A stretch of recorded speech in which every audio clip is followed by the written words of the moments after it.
자, 반갑습니다. 분더입니다. 자, 오늘은 제가 쓰고 있는 카메라에 대해서 한번 이야기를 해보는 시간 갖도록 하겠습니다. 자, 유튜브를 처음 하시거나 나도 한번 유튜브를 해볼까 하시는 분들에게 드리는 영상이고요.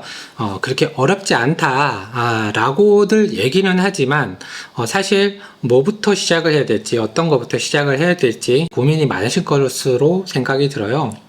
저한테도 개인적으로 그러한 질문들이 뭐 지금까지 너무 많이 있었기 때문에 그런 거를 근간으로 자, 유튜브 카메라 어떤 걸 쓰면 될까 정도의 선택의 기로에 서신 분들에게 과감하게 나는 어떤 걸 쓰고 있다 정도로 이해해 주시면 될 것 같습니다. 자, 요즘 이제 트렌드에 따라서 그리고 영상의 형태에 따라서 굉장히 많은 카메라들이 막 우후죽순으로 나오고 있는데요. 자, 혹자들은 아이폰을 써라. 아이폰을 쓰면은 굉장히 영상 제작에 편리할 것이다. 색감 너무너무 좋다.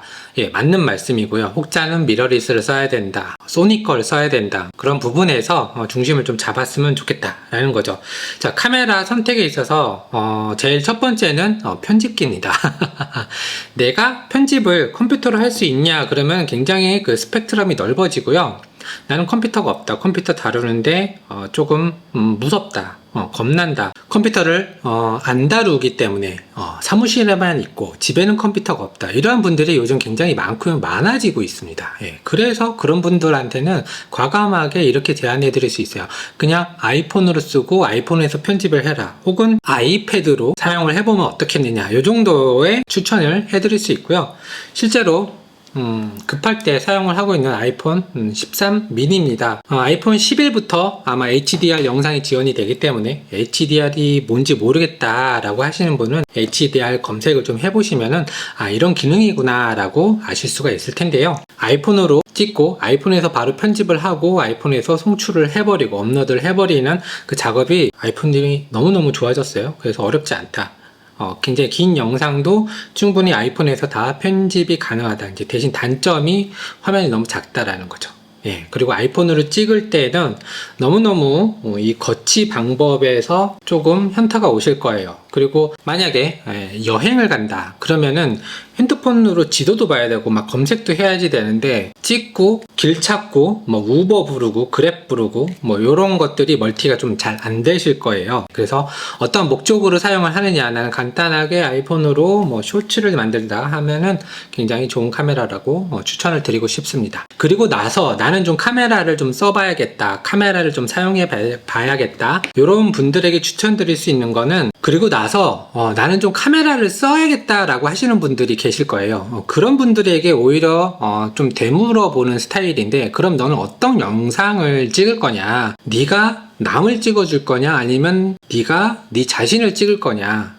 본인이 본인을 찍어야 되는 상황이 있을 수가 있고, 본인이 남을 찍어줘야 되는 상황이 있을 수 있고, 나는 약간의 좀 상업적인 목적으로 좀 찍었으면 좋겠다, 혹은 뭐 감성적인 영상을 찍었으면 좋겠다에 따라서 굉장히 여러 갈래로 나뉘고 있습니다. 그래서 내가 나를 찍어야지 되는 그 기준으로 오늘 좀 말씀드리다 보면은 액션캠입니다. 예, 지금 두 개가 붙어 있죠. 하나는 오즈모 액션 3, 그리고 하나는 고프로 10입니다. 자, 액션캠은 요런 스타일도 있었어요. 근데 요거는 지금 신제품이 나오지가 않고 있어요. 소니, 그리고 칼사이즈 렌즈, 그 다음에 광학식 손떨림 방지, 아주 요것만 보면 우수한데 이미 세월이 많이 지났습니다. 고프로 같은 요런 일체형 카메라보다는 화면도 없고, 그쵸, 화면이 없어요. 포인트 하기에는 조금 화면이 안 보이기 때문에 조금 어렵습니다. 그 이외의 용도, 뭐 거치를 해서 자동차를 찍는다든지 그냥 잠깐 세워두는 카메라 용도, 서브 카메라 용도로는 굉장히 좋아서 아직까지 잘 쓰고 있는 그런 카메라입니다. 자, 그럼 여기서 이어가면은, 자, 요 카메라들이라고 얘기를 해드렸는데, 값싸게 즐길 수 있다, 값싸게 나를 찍고 상대방을 찍을 수 있는 그 두 가지 목적으로 굉장히 잘 부합을 하는 카메라입니다. 이제 대신 좀 저조도 상황에서 안타깝지만 화질이 굉장히 떨어지고요. 그리고 배터리 발열 문제, 특히 고프로 같은 경우는 배터리 발열 문제가 있습니다. 제가 카메라를 선택하는 기준에서 가장 중요한 거는 연속성입니다. 안 꺼져야지 돼요. 카메라 에러가 자꾸 발생이 되고 열 때문에 막 꺼진다, 쉬었다 찍어야 된다, 이건 정말 싫어했기 때문에 일단 저는 소니 미러리스를 굉장히 조금 선택의 기로에서는 배제했습니다. 그래서 제가 쓰고 있는 카메라는 이런 미러리스, 파나소닉 계열의 미러리스입니다. 파나소닉 바디에 마이크로 포스드 규격이니까 올림푸스 렌즈를 꼈어요. 올림푸스가 약간 조금 뽀사시하게 나오는 그런 효과가 있고, 반면에 파나소닉의 루믹스 렌즈를 사용하면 라이카 계열이기 때문에 굉장히 쨍하게 나오는 그런 특성이 있습니다. 그런 거를 좀 반영을 해서 마이크로 포스드 루믹스 파나소닉 바디에 올림푸스 렌즈를 사용을 해서 차박을 할 때 영상을 많이 제작을 했습니다. 그렇지만 마이크로 포스드의 가장 큰 단점이 화각이 제일 큰 문제가 돼요. 내가 나를 찍기에는 요 규격으로는 조금 어렵습니다. 요 렌즈는 1240 렌즈, 35mm로 환산하면 대략 28mm에서 뭐 70mm, 80mm 정도 나오는 표준 줌 렌즈이지만 굉장히 조금 내가 나를 찍을 때 굉장히 얼굴이 좀 크게 나옵니다. 이렇게 찍어야 되기 때문에 이렇게 팔을 쭉 뻗고 있어도 조금 화각이 좀 부족하다라는 생각이 들어요. 반면에 내가 나를 찍는 카메라로 이 액션캠은 이미 검증이 됐죠. 여행을 다닌다든지 투어를 다닌다든지 할 때 다용도로 굉장히 잘 사용을 하고 있는 분들이 많기 때문에 특별히 언급은 안 하겠습니다. 자, 그래서 초보, 나는 어떤 카메라를 써야 될지 잘 모르겠다 라고 하면은 내가 편집기를 컴퓨터로 할 수 있느냐 없느냐부터 한번 따져보시고요. 컴퓨터로는 도저히 못하겠다 그러면 그냥 바로 아이폰으로 가시면 될 것 같고, 그리고 편집기를 할 수 있다 그러면은 이런 미러리스 혹은 이런 액션캠을 추천을 드리고 있습니다. 미러리스로 가면은 그래도 조금 더 괜찮은 화질과 약간의 조금 그 렌즈에서 뿜어져 나오는 그 감성 같은 게 있기 때문에 지금 이 렌즈, 저를 찍고 있는 이 렌즈도 미러리스 파나소닉의 초광각 줌 렌즈 요걸 이제 사용을 하고 있습니다. 그리고 또 한 가지 좀 더 멋있는 뷰를 담아보고 싶다. 드론입니다. 요 카메라, 요 렌즈가 그렇게 화질이 좋지는 않아요. 하지만 이제 샷에 조금 다양성을 좀 추가하신다 그러면은 요거를 사용하시면 될 것 같아요. 2-30분 정도 간단하게 인서트 컷만 몇 개 찍는다 그러면 추가 배터리 없이도 굉장히 잘 사용할 수 있다 정도. 4K까지 되는데 4K로는 뭐 그다지 별 의미 없다 정도의 느낌이었습니다. 최근 들어서 요 시절, 요 카메라 시절만 해도 마이크가 좀 따로 필요했어요. 사실은 마이크가 좀 따로 필요했는데 액션캠에서 마이크를 사용하지 않아도 되나요? 네, 사용하지 않아도 됩니다. 그 정도로 오디오가 많이 발전이 됐어요.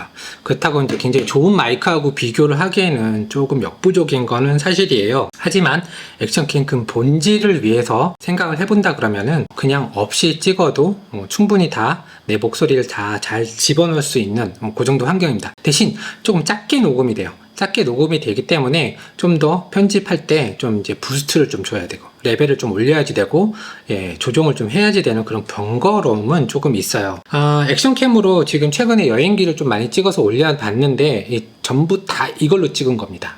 액션 3로 이제 고프로가 하나 더 생겼어요. 고프로 10이긴 하지만 이걸로도 한번 찍어 보려고 합니다. 이후에는 이 두 가지 영상 화질 비교, 사용도 비교 이 영상도 제작을 할 예정이고요. 자, 카메라를 선택하는 중요한 포인트는 내가 나를 찍느냐 아니면 내가 남을 찍어주느냐, 요거가 가장 큰 포인트라고 생각합니다. 자, 미러리스 대표 브랜드가 3개 있죠. 요즘 소니, 그 다음에 파나소닉, 그 다음에 캐논. 캐논이 사실 이제 어떻게 보면 좀 후발주자이긴 한데 여자분들한테는 캐논을 저는 개인적으로 추천드리고요. 그리고 남자분들한테는 소니를 추천을 드립니다. 그리고 카메라 에러라든지 뭐 발열 문제라든지 이런 것들이 너무너무 싫으신 저 같은 사람들한테는 파나소닉을 추천을 드립니다. 실제로 블라인드 테스트를 했을 때 여성분들에게 이 스킨 피부톤을 선택을 받은 거는 루믹스, 그 다음에 캐논입니다. 소니는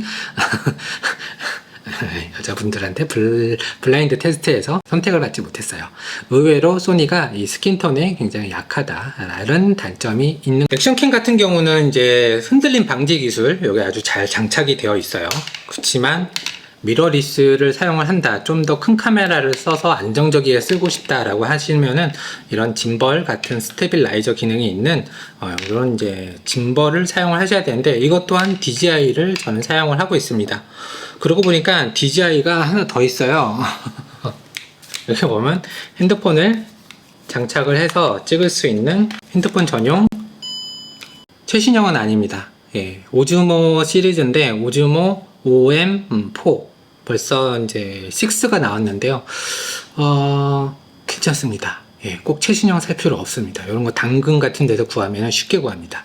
그만큼 어떻게 보면은 다루기가 좀 까다로워요. 이게 편하냐 이게 편하냐 물어봤을 때는 저한테는 사실 이게 더 편합니다. 약간 무게감도 있고 묵직한 맛이 있어서 미러리스를 올리면은 그 무게도 상당하거든요. 물론 어깨랑 팔이 좀 아프기는 하지만 무빙을 할 때 굉장히 안정적으로 할 수 있고요. 상대적으로 이건 너무 가벼워서 집중을 해서 조심해서 찍지 않으면은 흔들립니다. 포인트를 잘 못하는 거죠. 조준을 잘 안 돼요. 예, 이 무게가 너무 가볍기 때문에. 예, 그런 단점도 좀 있는 것 같더라고요. 하지만 간편하게 사용할 수 있는 짐벌 맞는 것 같습니다. 이 상태로도 굉장히 많은 다양한 영상을 이제 담을 수가 있거든요. 급하게 찍을 때도 금방금방 이렇게 동작이 가능하고 밸런스 맞출 그런 것도 없고 끄면 또 바로바로 꺼지고 배터리도 굉장히 오래 가고 블루투스로 연결을 하면은 녹화 버튼, 줌 버튼 이런 것들이 다 작동을 합니다. 그런 사용 편의성이 있습니다. 자, 너는 왜 이렇게 DJI하고 파나소닉에 꽂혀 있느냐 라고 얘기하시면 별로 할 말은 없고요. 그 브랜드가 좋습니다. AS 문제, 카메라 망가지면 어떻게 해요? 고치면 되는데요. 사실 이제 고쳐지느냐 안 고쳐지느냐 이게 더 중요하죠. DJI 같은 경우는 제가 해외에 나가서 이 250g 미만짜리 이 드론을 날리다가 벽에 부딪혀갖고 박살이 났습니다. 사실 새를 피하다가 벽에 부딪힌 건데 어쨌든 간에 박살이 나서 AS센터 보냈더니 견적은 28만원 주시면 돼요 라고 하고 새 걸로 하나 바로 처리를 해 주셨습니다. 굉장히 빠르게, 굉장히 깔끔하게. 대신 제가 들은 바로는 고프로는 약간 좀 AS에서 조금 트러블이 있었다라는 그런 글을 봤으니까요. AS 정체객 같은 거 꼼꼼하게 살펴보시고 구매를 하시면 될 것 같아요. 가장 좋은 거는 안 떨어뜨리고 안 망가뜨리면 되는데 저는 기본적으로 카메라하고 렌즈를 좀 잘 떨어뜨립니다. 그래서 이런 케이지죠. 갑옷이죠. 어떻게 보면 아머 이런 이제 보호 장구 설치를 해서 조금 위험할 것 같다라고 하는 그런 현장에 가면은 이렇게 설치를 해서 다니고 있습니다. 이렇게 되면 분명히 좀 무거워지는 건 맞아요. 팔이 좀 아파요. 그리고 액션캠에도 모두 이 아머를 다 설치를 했어요. 케이지죠. 이거 어떻게 여느냐, 여는 거 하나만 보여드릴게요. 이렇게 해서 카메라 뺐다 폈다 하고 닫으면 되는 거예요. 괜찮죠? 벌써 이 액션캠은 지난 베트남에서 한 3번 정도 대차게 떨어뜨렸습니다. 멀쩡하니 작동을 잘 하고 있어요. 굉장히 튼튼하게 카메라를 보호해 줄 수 있어요. 자, 이렇게 해서 유튜브를 처음 시작하시는 분들, 카메라 선택에서 조금 힘들다 라고 하시는 분들에게 조금 도움이 될 만한 영상, 좀 다른 시각으로 접근을 한번 해봤습니다. 어떤 식으로 영상을 처리할 거냐, 그리고 내가 나를 찍을 거냐, 내가 남을 찍을 거냐, 이런 부분에서 한번 이제 이야기를 나눠봤고요. 작고 가벼운 카메라가 아마 스타트하고 촬영하기에는 너무너무 편하실 거예요. 카메라가 커지면 커질수록 다루기가 어렵고 카메라가 커지면 커질수록 들고 다니기가 힘듭니다. 이 점 유의하면서 영상을 마치도록 하고요. 카메라 비교 영상 다음에 이어가도록 하겠습니다.